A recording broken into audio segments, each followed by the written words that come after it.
Ultra Noticias Aguascalientes, con Aníbal Salazar, de lunes a viernes a las 6 p.m.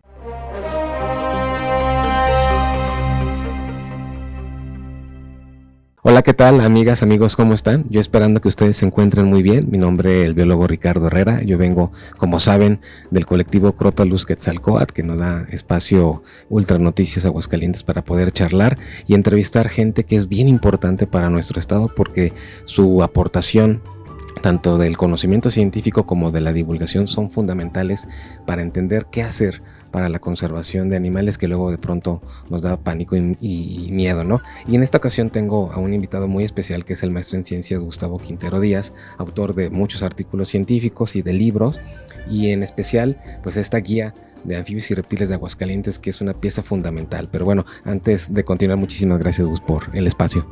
Sí, ¿qué tal? ¿Cómo estás, Ricardo? Bueno, pues encantado de recibirte en tu programa y bueno, pues adelante con la entrevista.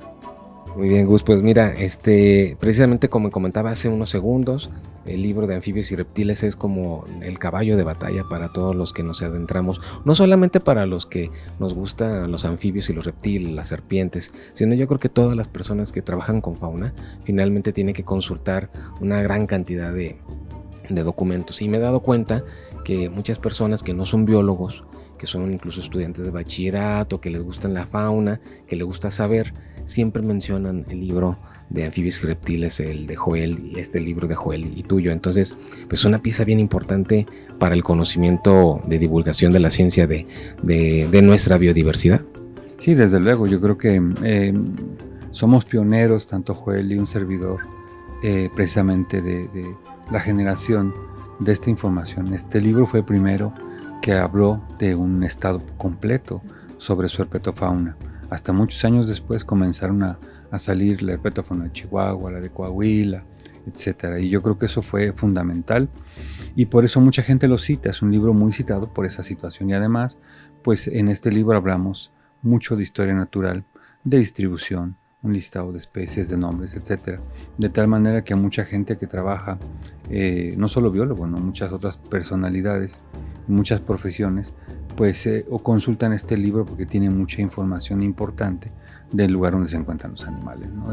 Y mucha más información. Entonces yo creo que es importante comunicarles, ¿verdad?, que estos libros, que salió la primera edición del libro de anfibios y reptiles de Aguascalientes en 1997, para luego en 2005 salió la segunda edición, y bueno, muy ricas ambas, ¿no? Muy diferentes las dos obras, pero que ofrecen mucha información a la gente, sobre todo esa divulgación de la ciencia hablando un idioma mucho más sencillo para toda la gente, ¿no? Eso fue lo que más impactó de este libro. Sí, efectivamente, porque cuando uno lee el documento, pues realmente estás aprendiendo mucho y el tecnicismo se aplica cuando sea necesario, pero en realidad está escrito en un lenguaje que todos entendemos.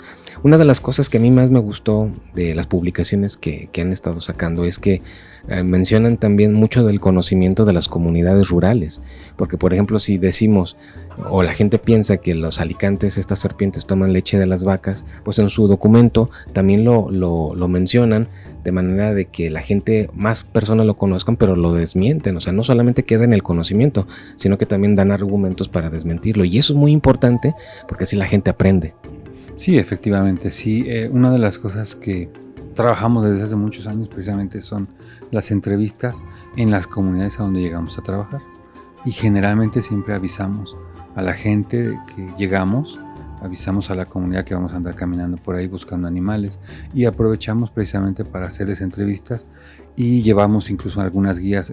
Antes de hacer estos libros llevamos unas guías con unas fotografías tomadas por nosotros en papel, etcétera, y con ellas les mostrábamos a la gente, y la gente sabe bastante de su fauna y de su flora, de tal manera que las entrevistas nos sirvieron mucho para contrastar toda esta información con la que hay dentro del país, ¿no? Y bueno, tratando de evitar, como dices tú muy bien, esos tecnicismos, ha sido muy importante. La guía también tiene fotografías de buena calidad que también ofrecen precisamente esa visión, ¿no?, de las especies tan rápida, ¿no?, para poderlos identificar. Y fíjate que, por ejemplo, eso sí, las fotografías así que de pronto, bueno, que me encuentro, porque sabemos que luego hay algunos ejemplares de fauna por los colores no coinciden con lo que dice en la literatura, pero ustedes al manejar tan buenas fotografías ya ayudan al lector a ubicar más fácilmente. Y también te quería preguntar acerca de Joel Vázquez Díaz, el otro coautor, que lamentablemente ya hace varios años que murió, pero esa experiencia me imagino, yo recuerdo, siendo todavía estudiante de la carrera hace muchos años, que el primer curso de herpetología que recibí, o que me dieron, perdón, pues fue Joel. Y bueno, no es lo mismo recibir un curso, un tallercito, incluso en algún momento dado fuimos varios estudiantes con él a un campamento tortuguero, pero es muy diferente el haber trabajado con él. ¿Qué recuerdos tienes de Joel? Bueno, para él yo creo que es una de las personas que más admiro. Yo creo que Joel, pues él venía de otra universidad, venía del UNAM, y se vino para acá pues con su negocio, huyendo precisamente luego de aquel terremoto tan grande en 1985. Entonces él se vino, estaba haciendo su tesis en Villa Hidalgo, prácticamente en la frontera con Aguascalientes, y bueno, él me invitó a trabajar con él, venía muy seguido, vino a hablar con las autoridades de la universidad que le dieran la oportunidad de revisar aquí sus ejemplares, prepararlos, etcétera. Y bueno, pues igual me junté un poquito con él, comencé a ver cómo trabajaba, y bueno, y salimos mucho a campo, y pues nos hicimos grandes amigos, muy amigos desde entonces, ¿no? Y yo creo que de él aprendí muchas cosas, de la herpetología, y bueno, pues de aquí al cielo un saludo, ¿no? De cómo esté, ¿no? Pero yo creo que todo lo que hago ahora, pues lo aprendí prácticamente de él, ¿no? No solamente de mis maestros en la carrera, pero creo que lo fundamental fue el Vázquez. Importante. Y mira, por ejemplo, ahorita vamos a retomar un poquito más el tema de Joel, un poquito más adelante, pero también no quiero dejar de escapar que el hecho de tener un documento como estos ayudan también a conocer sobre un grupo de especies que nos interesa mucho en el colectivo, que son las serpientes, y en especial las serpientes de cascabel. Un animal que nos da pánico a todas las personas, incluso dando charlas, talleres, lo que sea, al platicar con la gente, inmediatamente, cascabeles. Entonces, tú como especialista de la herpetofauna y que has trabajado y trabajas con serpientes de cascabel, ¿cómo ves el panorama para este grupo tan interesante? Sí, bueno, es un grupo que en Aguascalientes por lo menos ya tiene 8 especies, y sí hemos sabido de casos de mordeduras, hemos estado presentes en algunas de estas mismas, cuando nos han comentado, hemos estado presentes con los pacientes, pero bueno, tienen un sinfín de problemas no todas las especies, pero en particular este grupo tiene problemas muy serios, ¿no? La gente les tiene mucho terror, les tiene mucho miedo, y es debido precisamente a la falta de información. Entonces estos libros por eso son tan importantes, porque divulgamos y les decimos que precisamente qué es la historia natural de estas especies, ¿no? Y de estos animales. Entonces yo creo que sufren de muchos problemas. Uno de ellos, pues yo creo que de lo más importante pues es la pérdida del hábitat, la fragmentación del hábitat, el uso de carreteras, el atropellamiento durante la tarde y noche. Es importante, no solamente de ranas, sino también de muchas otras especies, entre ellas las cascabeles. Y bueno, también cuando los campesinos salen a campo y van a sembrar o van a trabajar, van a ver a su ganado, mucha gente por la falta de información van y las matan, ¿no? Las ven pasar y las matan, porque tienen creencias que les han pasado sus abuelos o su gente anterior, en la cual les tienen terror, entonces los matan. Y bueno, nosotros hemos creado también esa parte, por esa era la razón tan importante. Hubo muchas razones, una de esas era ella, ¿no? De poder plasmar en un libro toda esta información que nosotros sabíamos, que habíamos entrevistado a la gente. Y la otra, porque desde que íbamos con Joel, retomando el tema, en su tesis llegábamos, y él, de lo poco que cargaba siempre a campo, era una mochilita nada más, siempre traía ahí unas guías de campo, que siempre las llevaba de ida y vuelta, y cuando llegábamos y veíamos y encontrábamos ejemplares, pues a revisarlos, ¿no? Y jamás los encontrábamos en la guía. Una de las razones, y que recuerdo muy bien, es precisamente que prácticamente el 60% de la herpetofauna de México es endémica. Entonces, aunque traía él siempre sus guías de Texas y de no sé dónde en Estados Unidos, pues nunca encontrábamos nada, ¿no? Casi la mayor parte de lo que encontrábamos no estaba, ¿no? En esas guías. Entonces, años después recuerdo que yo le decía, oye, ¿y por qué nosotros no hacemos una guía? Me decía, no, pues estás loco, ¿esto cuándo va a suceder? Pues sucedió, ¿no? Tuvimos la oportunidad en algún concurso que hubo por parte del gobierno del estado, por ahí de 1996, para la elaboración de un libro, ¿no? Que fue el primero de las guías que hicimos. Y bueno, retomando el tema, tiene una serie de problemas muy serios. Y bueno, también aparte de eso, también es la extracción de fauna. Mucha gente va y las extrae y aparte comercia con ellas. Ya en campo, salimos mucho a campo, nos encontramos con gente que está recolectando ejemplares para su venta.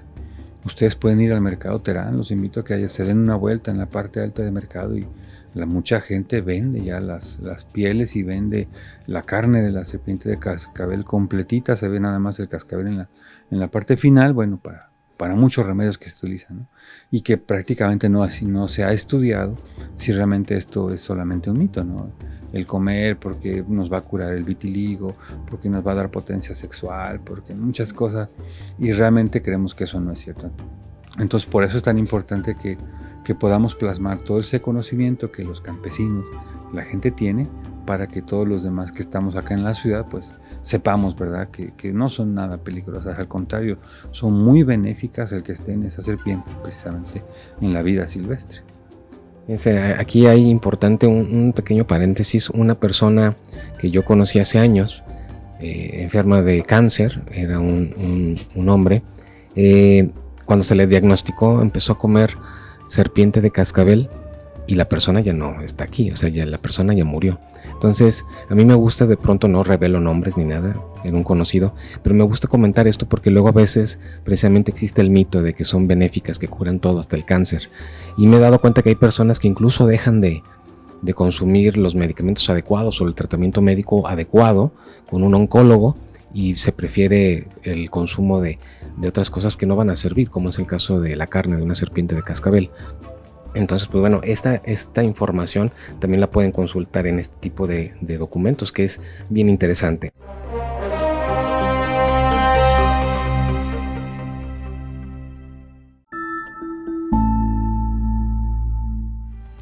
En Veolia Aguascalientes, implementamos por primera vez en el territorio del Bajío la más avanzada tecnología de gas helio para la detección de fugas no visibles, logrando rescatar en un periodo de 2 meses más de 2 millones de litros de agua potable por día, lo equivalente al abastecimiento de 2.500 hogares. Comprometidos con la preservación y rescate del vital líquido, en Veolia somos punta de lanza en innovación.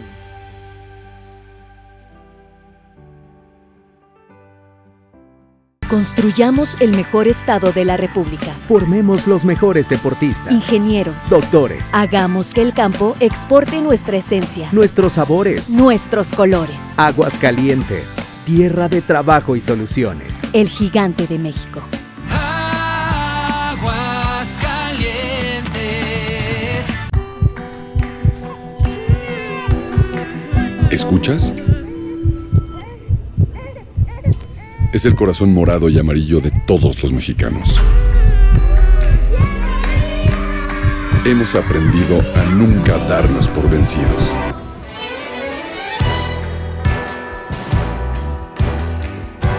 Nos atrevemos a amar con el corazón entero y a impulsarnos para lograr lo imposible. Aquí es donde empiezan los sueños, que sí se hacen realidad.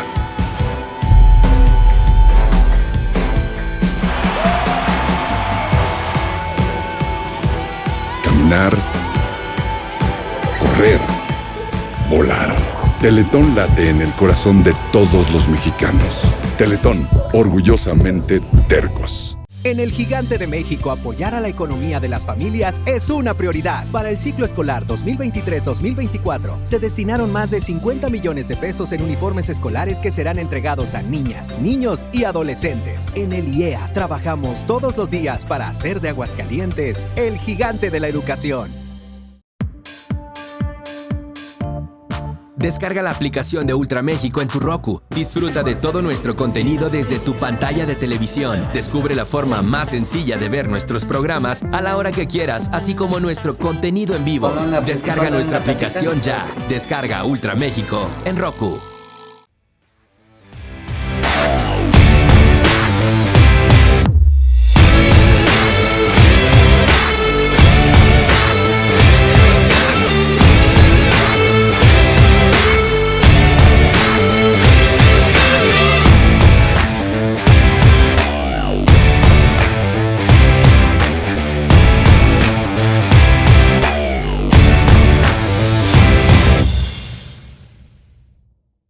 El nuevo acceso oriente a Calvillo Pueblo Mágico brindará vialidades y andadores que harán más fluida la movilidad, facilitando a calvillenses y turistas el desplazamiento peatonal y vehicular en un entorno más agradable. Esta acción de cambio que propone el gobierno de Calvillo refrenda el compromiso de consolidar el Calvillo atractivo que todas y todos día a día estamos construyendo.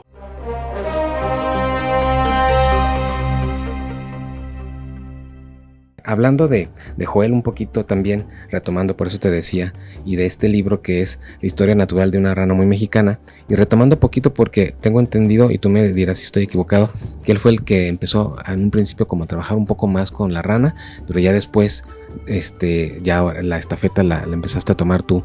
¿Qué significa la rana de madriguera para Aguascalientes? Bueno, yo creo que hace ya algunos años que encontramos esta especie, pues ha tenido mucha repercusión este proyecto en todo Aguascalientes y a nivel nacional y mundial. Pero yo creo que que encontramos a una especie, a la primera especie de vertebrado que fuera endémico a Aguascalientes, exclusivo para Aguascalientes. Ahora lo compartimos esta especie con Jalisco. Y recientemente hay un documento que habla que posiblemente también en la frontera prácticamente con Zacatecas pudiera haber una población, pero bueno, eso es parte de los estudios que luego posteriormente la gente va realizando, ¿no?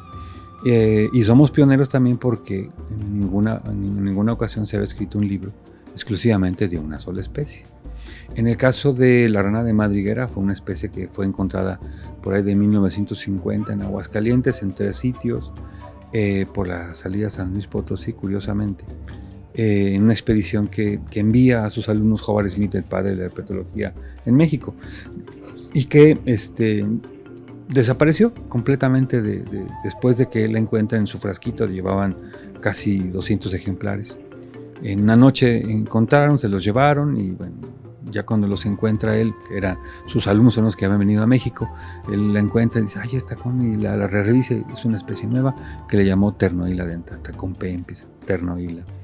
Y él la publica en 1957, es su nota de una nueva especie para México y para el mundo, por supuesto. Y la encuentra precisamente en esta zona de Aguascalientes y de una zona de Jalisco. Y bueno, pasan un dato de muchos años y no se encuentra nada, hasta que en una de las ocasiones en que íbamos precisamente al trabajo en Villa Hidalgo con Joel, que él trabajaba con su tesis, él venía de la UNAM, y bueno, fuimos a trabajar su tesis para allá, para la Sierra del Laurel, y lo acompañaba. Pues en una noche muy lluviosa encontramos un canto, ya veníamos bajando de la sierra y estaba lloviendo torrencialmente, durísimo. Veníamos incluso con el maestro Rafa Madrigal, el maestro, y bueno, veníamos los 3 y escuchamos y pues nos fuimos a ver qué era, ¿no? Y bueno, Joel era un apasionado sobre todo de cualquier ruido extraño que él detectara. Decía, vamos, esto es algo raro, ¿no? Y pues nos fuimos los 3 ahí, todos ya íbamos empapados, ya veníamos totalmente empapados, así que ya mojarnos más o mojarnos menos era lo mismo. Entonces llegamos a la zona donde escuchamos el canto y encontramos, después de un rato de estar observando, encontramos 5 ejemplares de la especie, cantando el macho y acercándose algunos otros ahí al charquito. Y bueno, pues los colectó, nos los llevamos, los tuvimos en un terrario muchos años, curiosamente. Vivieron muchos años, eso también es algo importante y que está plasmado también en el libro. Y bueno, esa fue la manera, ¿no? Y de ahí mi interés, a mí me gustó tanto esa experiencia, lloviendo torrencialmente, ver una especie que mi compañero que sabía tanto no sabía qué era, y después consultar y oye, saca este libro y saca este otro, y no sabíamos qué era hasta que encontramos el artículo de Hobart y bueno, vimos que era esta especie, ¿no? Entonces eso fue muy interesante y muy emocionante, y de ahí creo que cada vez que encontramos nuevas especies, bueno, nuevas especies me refiero a especies diferentes dentro del estado, pues nos emociona tanto que por ahí está el resultado, ¿no? Hay muchos artículos publicados de especies encontradas para el estado. Fíjate que eso que acabas de mencionar es bien interesante, porque yo creo que solamente los biólogos nos han dicho muchas veces a los, sobre todo herpetólogos, que somos levantapiedras, ¿no? Que nada más estamos levantando piedras a ver qué hay de lagartijas, de serpientes, y es como si fuera un regalo de Navidad. Abrimos y ahí se encuentra la serpiente y es bien, bien emocionante. Pero debe ser mucho más emocionante el de pronto encontrarte con una especie que dices, no, es que no están en los registros, por lo menos hasta esa época, ¿no? Y hacer como un trabajo de detective hasta dar con la especie adecuada. Entonces la ciencia puede ser igual o más emocionante que otras disciplinas humanas. Efectivamente, entonces esa sorpresa que me llevé en esa ocasión es una anécdota de cuando trabajaba con él, pues me marcó, yo creo que por toda mi vida, ¿no? Y de ahí continuamos con esa investigación juntos durante mucho tiempo hasta que él pues partió de este planeta, ¿no? Mira, te quería también preguntar, Gus, por ejemplo, hay muchas personas que en su momento, cuando estaba lo más álgido del proyecto de conservación de la rana, había mucha gente interesada, y seguramente sigue habiendo muchas personas interesadas, muchos jóvenes, mucha gente que tal vez no están inmersos en las ciencias biológicas o en una carrera como biología. ¿Cómo ellos podrían acercarse a ustedes, acercarse a ti, para aprender, para aportar, para ayudar, manos que ayudan, pues para la conservación? Sí, por supuesto. Mira, hace muchos años, precisamente en compañía de muchos alumnos de la universidad, trabajábamos en gobierno, me recuerdo, y una de las actividades que hicimos fue, nos reuníamos, ¿no? Para organizarnos. Me acuerdo que tú estabas en esas reuniones, para organizarnos a ver qué podíamos hacer, y después de muchas pláticas, de varias reuniones y de dar ahí charlas de lo que hacíamos cada uno de nosotros, pues decidimos armar una asociación civil, lo recordarás, se llama Conservación de la Biodiversidad del Centro de México, a la cual quisimos registrar en ese momento, la registramos, le pusimos un logo, y bueno, hay mucha gente que participa en este grupo, y hacemos prácticamente muchas cuestiones para la conservación de las especies de fauna y flora en el centro de México. Entonces, pues tenemos representantes en los estados aledaños, San Luis Potosí, Guanajuato, Zacatecas, etcétera, Jalisco, y bueno, hacemos trabajo, ¿no? Y sobre todo del corte biológico. Y bueno, también hacemos otras cosas, ¿no? Entonces, sí les invito a quien guste. Tenemos nuestro canal ahí en biodiversidad, en Facebook. Pueden conocernos ahí como Conservación de la Biodiversidad del Centro de México, y o a mi nombre, y bueno, pues podemos contactarnos. Ha venido mucha gente, incluso cuando estuvo muy álgido este proyecto, que tuvo mucho financiamiento también. Eso agradezco a las autoridades, a los tomadores de decisiones en aquel momento. Bueno, hubo mucho impacto, ¿no? Y pues se llevaron a cabo incluso lo que realmente nos gustaría a cualquier persona, después de estudiar una especie durante tantos años, lograr hacer estrategias de conservación, y no solamente hacerlas o escribirlas, sino llevarlas a cabo, que eso es algo realmente lo más importante de este proyecto. Fue eso, que llevamos a cabo muchas estrategias, como cambiar la luz LED de los lugares donde estaba la rana, de colocar bardas para que las ranas no pasaran de un lado a otro y no las atropellaran, como elaborar estanques artificiales en el lugar. Bueno, muchas estrategias, montar un laboratorio de reproducción en cautiverio y poder liberar a la vida silvestre animales. Esta especie para nosotros fue muy importante, ¿no? Y creo que esa es la lección aprendida. Y bueno, ahora que encontramos otras especies en la situación de esta rana, en ese momento era el único especie de vertebrado endémico del estado, ahora tenemos 4 o 5 más que también son endémicas a Aguascalientes, que sus poblaciones están dentro de Aguascalientes y son muy pequeñitas, y que tenemos que también elaborar esas estrategias para elaborarlas. Ahora seremos más cautelosos, porque recuerdo con la rana hicimos todo un boom sobre esta situación y quizás haya sido negativo, ¿no? Entonces, bueno, queremos ahora, con las nuevas especies que hemos encontrado, intentar con los tomadores de decisiones y la sociedad, ¿verdad?, con este informe, con esa divulgación que hacemos, intentar que tengamos mejores resultados en los proyectos que tenemos que retomar, ¿no? Y fíjate, aquí hay una pregunta interesante con respecto a esto, ¿no? De las estrategias de conservación para la biodiversidad. Si bien parecería ser desesperanzador, pero para la fauna silvestre, para la biodiversidad de nuestro estado, ya no digamos de México, pero para la biodiversidad de nuestro estado, y sobre todo enfocándonos en el tema de las serpientes, bueno, en todo pues, pero haciendo como que un poquito más de hincapié, ¿hay esperanza para las especies? Pues yo creo que como todos, sí. Primero creo que tenemos que ver por nosotros, por los humanos. El problema del agua es fundamental. Tenemos que reaccionar ante la problemática que nos vamos a quedar sin agua. Pero hay otras problemáticas. En mi caso, a mí me toca, o yo como biólogo que me dedico a la fauna, yo creo que pues esto lo tengo que ir viendo, ¿verdad? Y por eso trabajamos con la rana. Y queremos trabajar con otras especies, estamos trabajando para crear estas estrategias. Entonces, son desesperanzadoras, siempre hay dinero para muchas cosas, menos para la fauna y la flora de nuestro estado. Entonces, sí le solicitamos a las autoridades, a la gobernadora, a todas las autoridades que están también dentro de la parte ambiental, a la cual hemos llevado cartas y les hemos comentado esta problemática que enfrenta la fauna, que nos ayude. Yo creo que también es tan importante como nosotros, ¿no?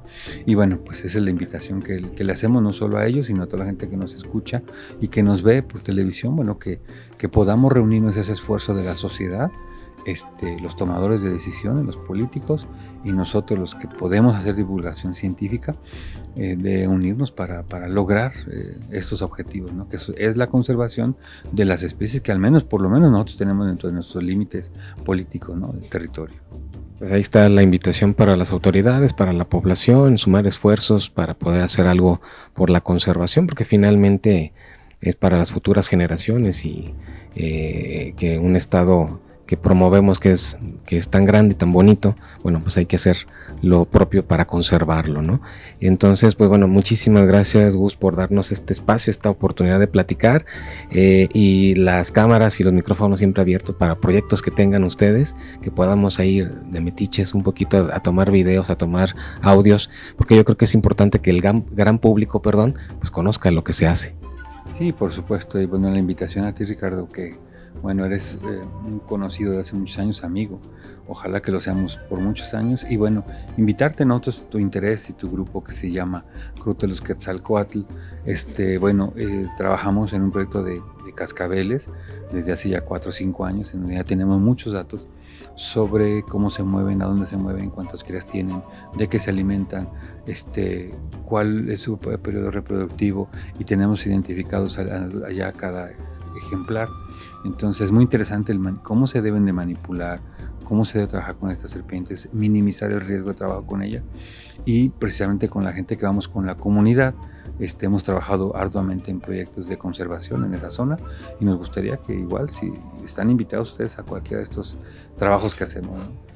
Muy bien, pues muchísimas gracias. Claro que sí, lo importante es hacer todo lo posible por conservar. Así que bueno, amigos, amigas, amigos, gracias por este espacio, por escucharnos, por vernos, y seguramente esta charla con Gustavo se puede prolongar a 2 o 3 charlas más. Ojalá se pueda hacer, pero lo importante aquí es conocer lo que se ha hecho, lo que se sigue haciendo y lo que se va a hacer en materia de conservación. Muchísimas gracias.